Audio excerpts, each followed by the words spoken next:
Gracias por este momento de compartir gratitud con el Señor. Acción de gracias, eso fue bastante bonito. Hermanos, vamos a buscar el capítulo número 5 de Lucas, en el Nuevo Testamento, Mateo, Marcos, Lucas, tercer libro, y vamos a ir al capítulo 5, Lucas 5, 1.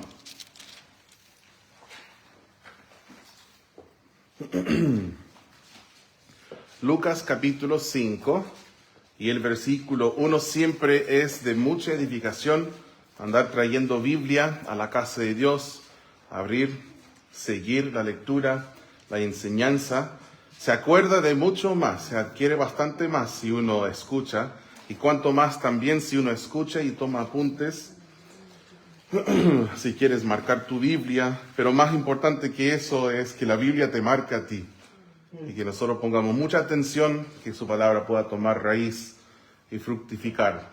El tema que vamos a estar estudiando esta tarde, me preguntó hace un rato Patrick, papá, ¿cuál es el tema principal de la enseñanza hoy?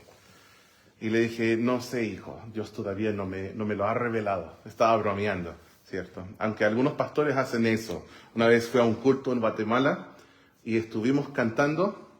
Creo que fue una iglesia pentecostal, no estoy seguro, no conozco muy bien. En ese entonces no conocía la doctrina. Y cantamos como por media hora. Y en el momento que habría sido natural que el pastor salga, que nos predica, no salió. Y seguimos cantando más rato, quizás 45 minutos cantando ya.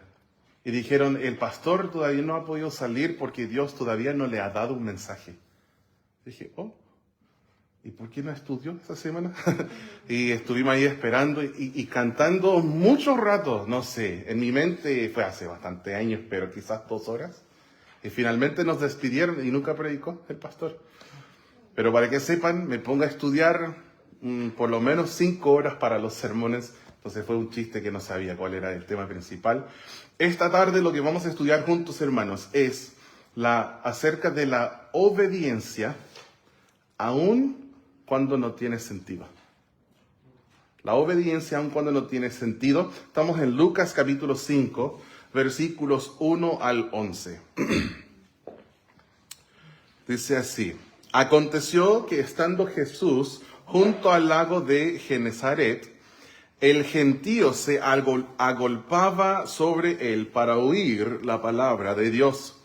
Y vio 2 barcas que estaban cerca de la orilla del lago, y los pescadores, habiendo descendido de ellas, lavaban sus redes. Y entrando en una de aquellas barcas, la cual era de Simón, le rogó que la apartase de tierra un poco, y sentándose enseñaba desde la barca a la multitud. Cuando terminó de hablar, dijo a Simón, boga mar adentro. ¿Se entiende la palabra boga o no? Es como remar, ¿cierto?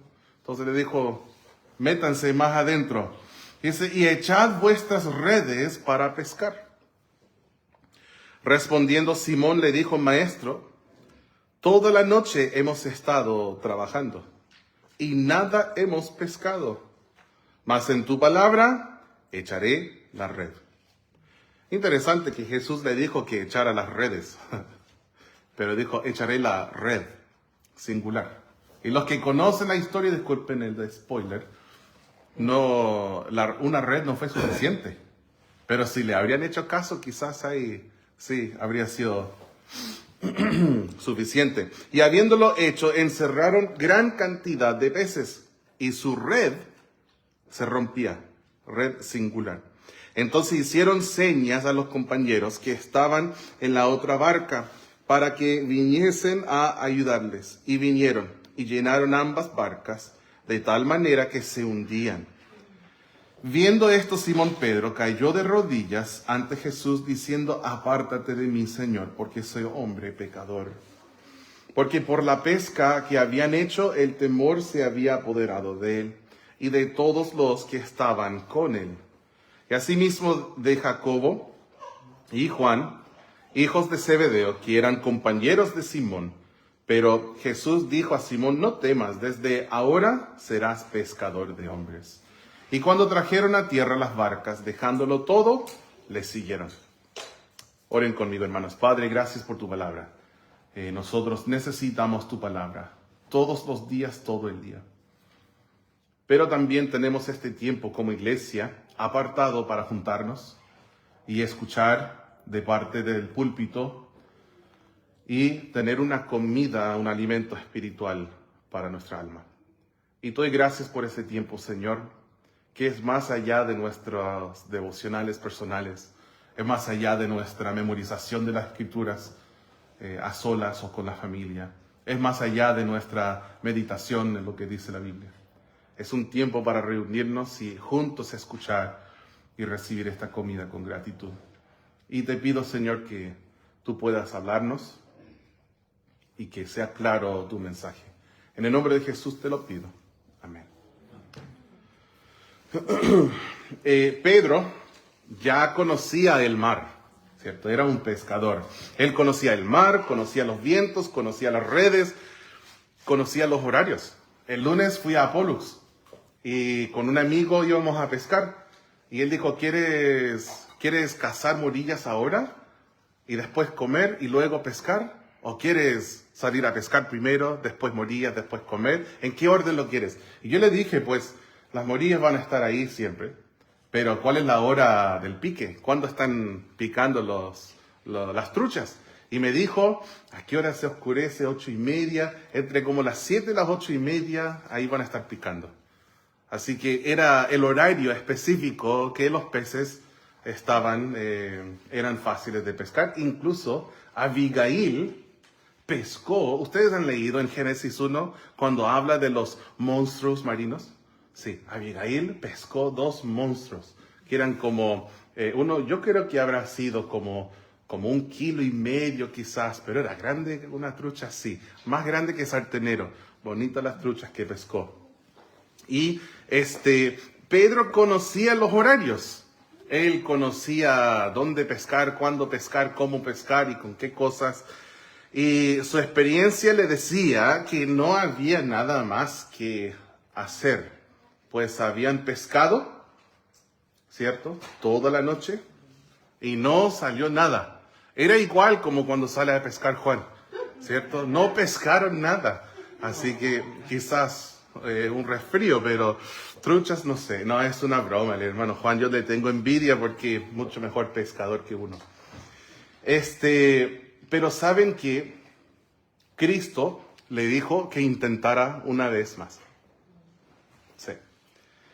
La obediencia, hermanos, se demuestra cuando lo que Dios nos dice contradice lo que nosotros pensamos, sentimos o entendemos. Dios nos llama a obedecer su palabra, aun cuando parece no tener sentido. Porque cuando nosotros obedecemos, es entonces que estamos demostrando fe legítima. Y además, cuando obedecemos a pesar de que no haga sentido, nosotros estamos abriendo una puerta, dando oportunidad para que Dios se muestre poderoso a favor nuestro. Y que Él pueda cumplir con su parte.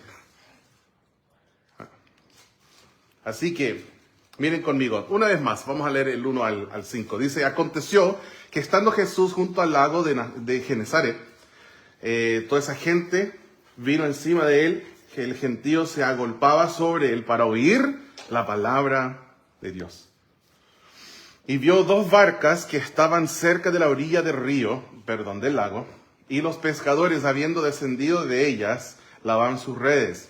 Y entrando en una de aquellas barcas, la cual era de Simón, ¿y cómo se llama Simón? Pedro, ¿cierto?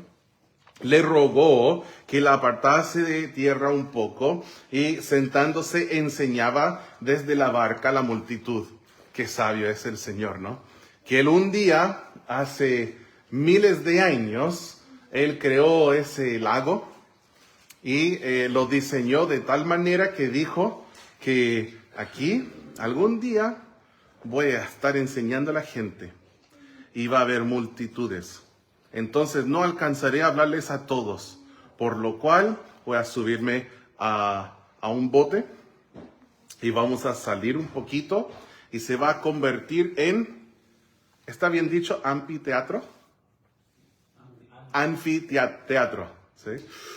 Y voy a hablar a toda esa gente. Sucedió algo interesante el otro día cuando estuvimos en el lago Pollux. Yo me quedé en tierra y podíamos escuchar a Maika, a Abigail y mi amigo que estaban pescando. Y saben que estaban lejísimo, o sea, en el otro lado del lago. ¿Y por qué? Y yo le dije, ¿era tú, Patri? Creo que eras tú. Que yo le dije, ¿sabes por qué les escuchamos? ¿Eras tú o no? ¿O era Hudson? Y me dijo, porque hablan muy fuerte. Le dije, no, están hablando normal. Pero el agua estaba tan tranquilita. Entonces la voz de ellos, las vibraciones, junto al agua, llegaron a donde estábamos nosotros, en la orilla. Y se escuchaba muy bien. Entonces Jesús, siendo el creador, el que hizo todas las leyes por las cuales nuestro universo se gobierna, Él preparó todo para tener el púlpito perfecto para enseñar a esa gente. Mucha gente vino, ¿para qué? ¿Qué dice el versículo 1? Para oír la palabra. Tanta gente ahí para oír la palabra. Y qué trágico habría sido si Jesús les dijera, boga mar adentro y echen la red. Y ellos hubiesen dicho, pues, es un poco incómodo, maestro, pero pues usted es carpintero. Nosotros somos pescadores. ¿Sí? Estuvimos toda la noche pescando, no sacamos nada. Así que sería ridículo ahora echar la red. Señor, con todo respeto, pero imagínense, todas esas multitudes llegan para escuchar la palabra de Dios. Y Pedro escucha la palabra de Dios. ¿Le va a hacer caso? Jesús dice en el versículo 4, boga mar adentro y echad vuestras redes para pescar. Respondiendo Simón, le dijo, Maestro, toda la noche hemos estado trabajando y nada hemos pescado. Pero me encanta la última frase.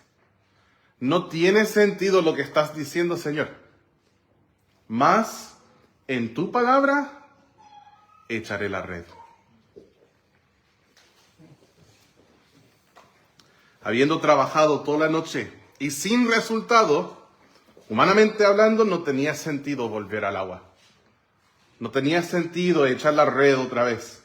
Sin embargo, él respondió y dijo, Señor, voy a obedecer tu palabra. Que se haga tu voluntad y no la mía. Voy a hacer lo que tú digas. La fe verdadera no se apoya en la lógica humana y tampoco en la experiencia humana. Porque a veces nos creemos expertos. Y si hubiese un experto en la pesca, probablemente habría sido Pedro.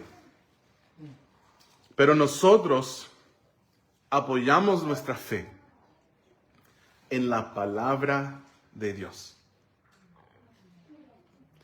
Y ojo con la fe, porque hoy día está toda esa ola de pensar positivo, que tienen fe en la fe. Creen que por tener mucha fe, que todo va a salir bien.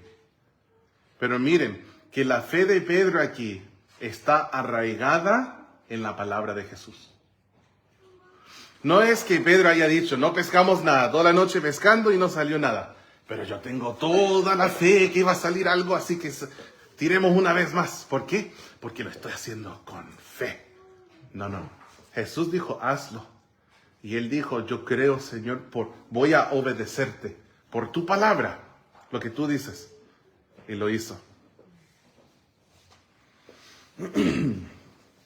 Tenemos otros ejemplos bíblicos donde, al parecer, humanamente hablando, Dios dijo hacer algo ridículo, pero la gente obedeció. Me recuerda de Naamán, un general del ejército del rey de Siria, durante la vida de Eliseo.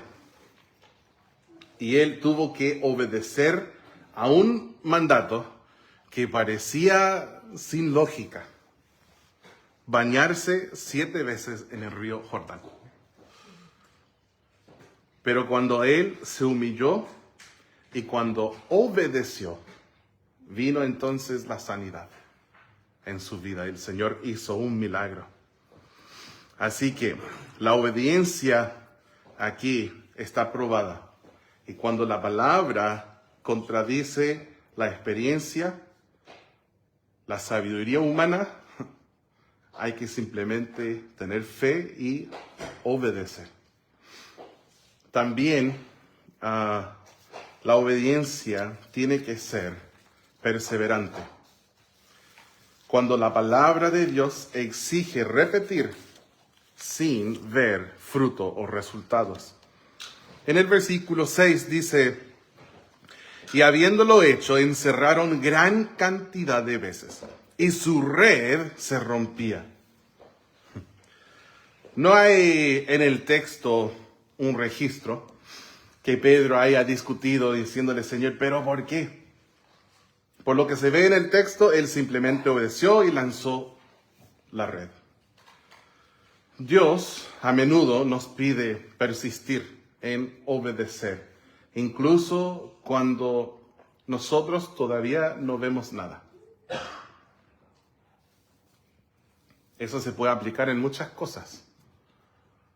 Quizás uno tiene hijos y esos hijos ya tienen 5 años, 3 años, 7 años, 9 años, 15 años. Y uno recién ve en la palabra de Dios cómo criar sus hijos.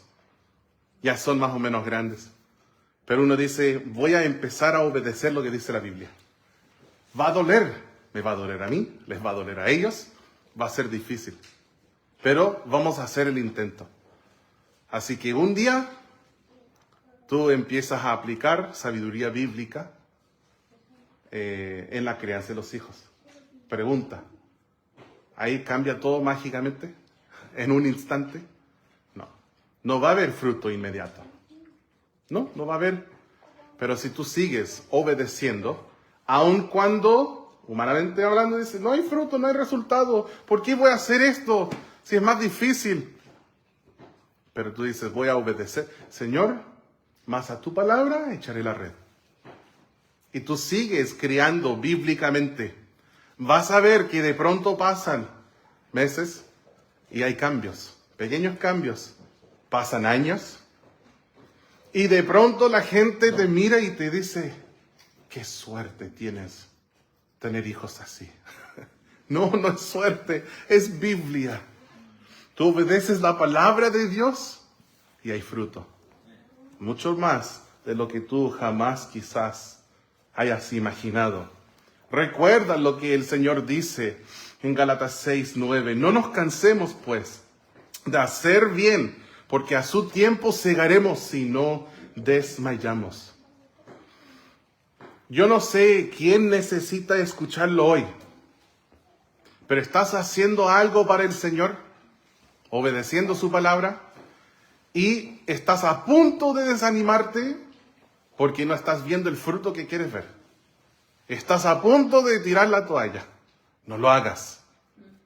Dile: Señor, yo no sé todo lo que está sucediendo. Si tengo que ajustar algo, tú me dices, Señor, con tu palabra, y te sigo. Pero seguir haciendo lo que yo he entendido hasta este punto, Señor, no tiene sentido. Pero a tu palabra echaré la red una vez más. Sigue haciendo lo que el Señor te dice hacer. ¿O has dejado de hacer algo que Dios requiere de ti? Porque desde tu perspectiva el fruto se estaba tardando mucho. Tenemos un ejemplo bíblico lindo. Después de 3 años y... 3 años... ¿Sería y medio o y media? 3 años y medio, ¿cierto? Después de 3 años y medio de sequía, Elías envió a su siervo para ver y mirar al mar para ver si ya llegaba, sí o no, la lluvia. Y él tenía fe, porque Dios dijo que iba a llover. Y él por fe oraba. Y cada vez que mandaba a su siervo, imagínate, tú eres Elías, el varón de Dios, y el Señor reveló que iba a llover, después de años de sequía. Y tú dices a tu siervo, anda, porque iba a haber una nube de lluvia. Ustedes entienden, ¿cierto? Cuando estamos en Coyhaique y de pronto tú te levantas los ojos, la cabeza y miras y hay una nube, pero negra. Va a llover. Entonces Elías dice, anda a ver. Y va una vez el siervo, dice, 3 años y medio. Está loco Elías, pero voy a ir porque me dijo que fuera. Y dice, nada, todo despejado. Vuelve, Elías, no hay lluvia. Vuelve, otra vez. Y después una segunda vez, no hay lluvia. Luego una tercera vez, no maestro, no hay lluvia. Una cuarta vez. Y quizás a ese punto ya habría sido bastante desalentador para el profeta Elías. ¿Qué estamos haciendo? Pero dijo, vuelve otra vez. 5, otra vez 6, otra vez 7. Y empezó a llover. Aunque cada vez parecía infructuoso su esfuerzo, hasta la 7ª vez aparece una pequeña nube. ¿Cierto? Los que conocen la historia de 1 Reyes 18. Quería leerla, pero por tiempo no vamos a poder. Pero la paciencia y la fe, la fidelidad, la obediencia, la perseverancia abrieron el cielo. Sí. No tiene mucho sentido, pero Señor, vamos a echar la red en tu palabra. Sigamos leyendo el versículo 7. Ya que en el 6 la bendición vino después de la obediencia. Ahora versículos 7 y 8 dicen, entonces hicieron señas a los compañeros que estaban en la otra barca para que viniesen a ayudarles y vinieron. Y llenaron ambas barcas de tal manera que se hundían. No puedo imaginarlo. Viendo esto, Simón Pedro cayó de rodillas ante Jesús diciendo, apártate de mí, Señor, porque soy hombre pecador. Pedro aquí tiene un vistazo de quién es el Señor y se humilla. La obediencia humilde. Muchas veces la palabra va contra nuestro orgullo. Y aquí la obediencia y su fruto revela a Pedro su propia indignidad y a la vez la grandeza del Señor. Dios usó la obediencia para quebrar. Dios usa la obediencia para quebrar nuestro orgullo y enseñarnos dependencia. ¿Quieres saber cómo olvidarte de Dios? La autosuficiencia. ¿Quieres olvidarte de Dios? Exáltate. Y es como decirle, yo no te necesito. Yo tengo todo bajo control, Señor.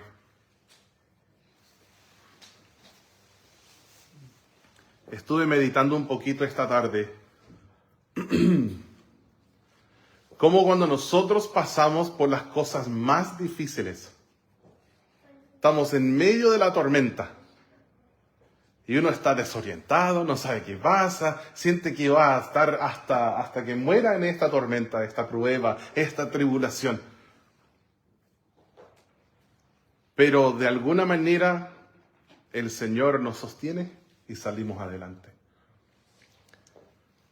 Y yo estaba pensando, yo creo que al final de nuestras vidas vamos a mirar atrás a las cosas peores que vivimos desde la perspectiva humana y vamos a dar gracias a Dios por eso. Piensen cuando María y Marta mandan por Jesús. Jesús, el que tú amas mucho, está enfermo y va a morir. Ven, sana a Lázaro. Ven, maestro, ven pronto. Y Jesús tarda mucho en llegar. Lázaro muere. Yo no sé qué habrán sentido estas hermanas en este entonces. La desesperación en su luto, la tristeza, la pena. Pero si nosotros somos como que somos del círculo íntimo de Jesús, y Él anda sanando todo el mundo, y Lázaro murió. Pero Jesús dijo que esta enfermedad iba a ser para la gloria de Dios. Y Él va. Y Él nos dice a nosotros, yo soy la resurrección y la vida. El que cree en mí, aunque esté muerto, vivirá. El que vive y cree en mí, no morirá eternamente. Y después Jesús va y hace uno de los milagros más grandes en toda la historia. Un hombre muerto. Creo que la palabra es hediondo. Porque ya estaba descomponiéndose el Lázaro. Y Jesús le dice, Lázaro, ven fuera. Y resucita. ¿Ustedes creen que después de cambiar la ropa de Lázaro, después de que se bañara y después de que llorara con sus hermanas y con Jesús, después de esta reconciliación que tuvieron y están sentados gozándose con su hermano que estaba muerto pero ahora está vivo de nuevo, ¿ustedes creen que María dijo,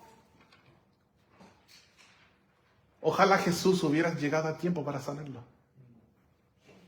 No. Ahora cambió todo.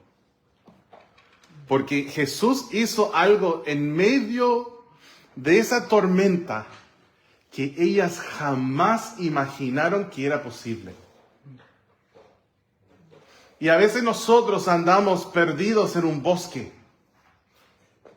Y hay tantos árboles que no podemos ni ver el bosque. Pero el Señor está arriba en un helicóptero.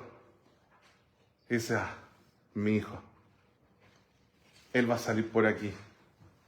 Y va a salir de eso. Y le voy a acompañar. Y voy a hacer algo que Él jamás imagina que sea posible. Y es por eso, hermanos, que si tú quieres vivir una fe, como una fe de biografía, que tú piensas quizás es solo posible en los libros de cristianos grandes del día de ayer.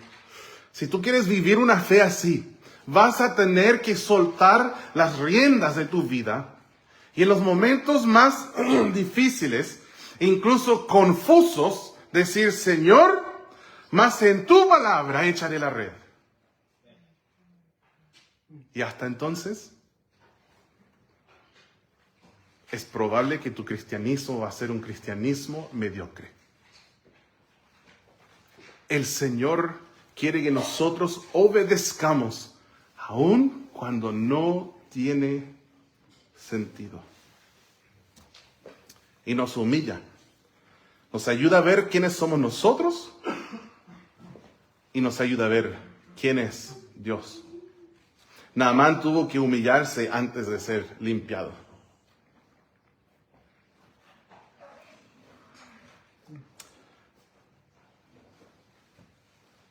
La mamá de Jesús, ella mostró humildad también cuando dijo al Señor, hágase conmigo conforme a tu palabra. Mas en tu palabra echaré la red. Pero Señor, nunca he conocido un hombre. Es imposible. ¿Cómo? ¿Me van a difamar? ¿Me van a apedrear? ¿Qué puede suceder? ¿Cómo? Pero que soy una señorita nomás. Pero ella dijo, hágase conmigo conforme a tu palabra. que nosotros tuviéramos esa fe para decirle, Señor, que sea tu voluntad, lo que tú quieras. Haz conmigo lo que tú quieres hacer. La obediencia sin humildad se vuelve orgullo religioso, como los fariseos. Pero la obediencia humilde refleja una transformación hecha por el Señor. Nosotros debemos ser constantes en la obediencia. Y eso es algo que vemos también en la historia. Miren en el versículo 9. Porque por la pesca que habían hecho, el temor se había apoderado de él y de todos los que estaban con él, asimismo de Jacobo y Juan, hijos de Zebedeo, que eran compañeros de Simón. Pero Jesús dijo a Simón, no temas, porque desde ahora serás pescador de hombres. Escuchen esto. Y cuando trajeron a tierra las barcas, dejándolo todo, le siguieron. Venid en pos de mí, os haré pescadores de hombres. La obediencia no es solamente un acto momentáneo, tiene que ser habitual. Sí. No basta obedecer una vez. Cuando tú finalmente te rindes al Señor y dices, Señor, lo voy a hacer lo que tú quieres que yo haga. No te relajes pensando, ya, level up, llegué a otro nivel, porque obedecí al Señor. El resto va a ser poner el vehículo en neutro y voy a ir simplemente con, no me acuerdo cómo decía esa palabra en español, está bien. Nosotros debemos edificar toda una vida de obediencia, obedeciendo su palabra. El Señor enseñó esto cuando Él habló del que oye mi palabra y la hace, es como una persona que edifica su casa sobre roca, ¿cierto? Nosotros necesitamos una vida así, no construyendo sobre arena. ¿Sabes lo que es obedecer solamente cuando nosotros vemos todo y decimos, Señor, apruebo tus planes, voy a obedecer? ¿Sabes lo que eso es? Es hacer tu casa sobre la arena. Si obedeces solo cuando tiene sentido. Debemos obedecer siempre, constante, perseverante, y así construir sobre roca. Perdónenme. Pedro, Elías, Naamán, María, Marta, la otra María y muchos más. Esther, ni hablamos de ella, entrando a la parte donde tenía que morir si no era llamada. Tantas cosas que se hacen en la Biblia obedeciendo, a veces ciegamente al Señor y en contra de la lógica y la razón. Tantas personas en la Biblia aprendieron esta misma bendición y esta misma lección, que la bendición está del lado de la obediencia y no en la comprensión. La lógica, la experiencia, la cultura dirán, no tiene sentido, pero la fe responde, más en tu palabra, echaré la red. Ahora, quiero darles dos preguntas para considerar. ¿En qué área de tu vida te está pidiendo el Señor ahora lanzar la red otra vez? O, en alguna área de tu vida, has estado apoyándote en tu propia prudencia. Donde Proverbios 3 nos dice, no te apoyes en tu propia prudencia. No seas sabio en tu propia opinión. Debemos confiar en el Señor. Quizás es el perdón en vez de la venganza y la amargura y el rencor y el resentimiento. O la generosidad en medio de los momentos flacos, económicamente hablando. El amor hacia un enemigo. El decir la verdad cuando una mentira parezca más fácil y aún quizás más seguro para ti. O conservar tu pureza cuando el mundo y aún las mismas pasiones de tu carne te dicen hacer el contrario. Quizás es diezmar al principio del mes, las primicias, cuando no parece caber en el presupuesto al final del mes. Quizás es someter a una autoridad aun cuando tú piensas que sabes mejor. O quizás es simplemente confiar en Dios en vez de la ansiedad. Porque ¿qué es la ansiedad? Es pensar que si yo tuviera el control, Señor, lo haría mucho mejor que tú. Yo sé que supuestamente eres soberano. Yo hablo, perdónenme hermanos, como un blasfemo ahora. Yo sé que supuestamente eres soberano, pero si yo tuviera el control, ahí sí las cosas saldrían mejor. Eso es la ansiedad. Entonces, nosotros en nuestra mente pensamos, con ansiedad todo va a salir mejor. Pero aunque va contra la lógica, decimos, Señor, yo confío en ti.